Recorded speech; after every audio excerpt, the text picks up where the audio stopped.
Hello, നമ്മളിന്ന് കാണാൻ പോകുന്നത് ഇതുപോലെ പേപ്പർ സ്റ്റിപ്പിൽ സ്കാലപ്പ് വർക്ക് ചെയ്യാനുള്ള ഈ ഒരു മാർക്കിംഗ് എങ്ങനെയാണ് ഈക്വലായിട്ടും ഈസി ആയിട്ടും ചെയ്തെടുക്കാമെന്നുള്ളതാണ്. അതിനായിട്ട് ഇതുപോലെ ഒരു പേപ്പർ സ്റ്റിപ്പിൻ്റെ ഗ്ലേസിങ് ഇല്ലാത്ത സൈഡിൽ ഒരു സ്ട്രെയിറ്റ് ലൈൻ വരച്ചു കൊടുത്തിട്ടുണ്ട്. ആ ഒരു റൗണ്ട് ഷേപ്പ് മാർക്ക് ചെയ്യാനായിട്ട് ഞാൻ ഇതുപോലെ ഒരു ബോട്ടിലിൻ്റെ ലിഡാണ് എടുത്തിട്ടുള്ളത്. നിങ്ങൾക്ക് കോയിൻ ആണെങ്കിൽ യൂസ് ചെയ്യാം.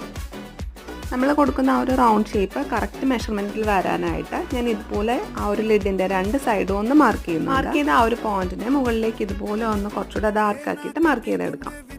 ഇനി നമ്മൾ റെഡിയാക്കി വെച്ചിട്ടുള്ള ആ ഒരു പേപ്പർ സ്റ്റിപ്പിൻ്റെ സ്ട്രെയിറ്റ് ലൈനിൽ ഈ രണ്ട് സൈഡും ടച്ച് ചെയ്ത് വരുന്ന രീതിയിൽ വെച്ച ശേഷം നമുക്ക് കംപ്ലീറ്റ് ആയിട്ട് ഇത് വരച്ചെടുക്കാം.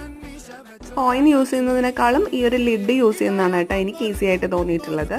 ഈ ഒരു രീതിയിൽ നമുക്ക് വേഗം തന്നെ കംപ്ലീറ്റ് ചെയ്തെടുക്കാം. ഈ ഒരു സ്കാലപ്പ് വർക്ക് വെച്ചിട്ടുള്ള ഡ്രസ് ഡിസൈൻ നമുക്ക് അടുത്ത വീഡിയോയിൽ കാണാം. Thank you for watching.